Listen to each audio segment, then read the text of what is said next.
This weekend at Norwalk Nationals, there's 4 drivers from Ohio and 1 from Michigan. That's Ann Arbor's 𝗬𝗏𝗏 𝗏𝗏. There's always a battle between the border states. I've heard Buckeyes and Wolverines argue about who has the loudest stadium, but that's a moot point here because the loudest stadium in the country is wherever the NHRA is. Even if I am expecting it, it does still scare me. Yes, I will jump right off the ground. They'll make your editing software see red. A microphone can only hear so much. To understand how loud Top Fuel is, you have to feel it for yourself. Oh my goodness, I remember distinctly, I was 10 years old, and they light the first nitro car up on the start line, and I'm like, what is that? It was like a siren went off, like the tornadoes were coming, you know what I mean? And when I looked at it, I saw everybody standing up, what everybody's standing up for. It's like it's its own concert, live in real time, and then when they hit the gas pedal, I felt a percussion like of a bass drum hitting me in the chest, like, boom! And I was like, in my eyes, I came back, I'm like, this is insane.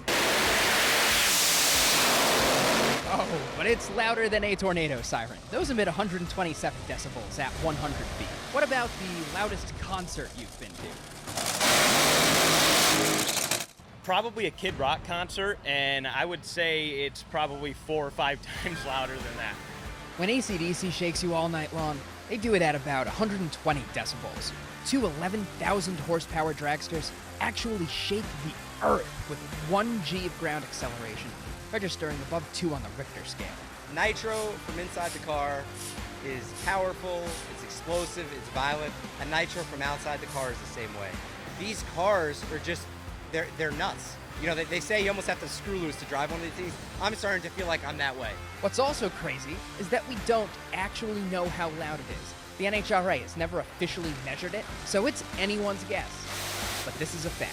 And you gotta have the stuff in your ears. If you go up there and don't have your ears plugged or earplugs in, there's a chance it could burst your eardrums. The drivers have it all figured out. I have custom molded earplugs when I'm driving the race car. I'm kind of used to it in a sense. It's also anyone's guess how many earplugs get moved on the midway. I honestly don't. Hundreds. Hundreds. Each time they're sold, it helps drivers in need figure out a support network through the Drag Racing Association of Women. We provide financial and emotional support for any injured drag racer all across the country. We sell our earplugs. People stop by the booth, give us a donation for them, and we've given out like $6 million in aid over our 35, 36 years. That number sounds like the most important of all. So when the NHRA comes to Summit Motorsports Park each year, forget the book science. This is straight line science fiction. This is a time machine.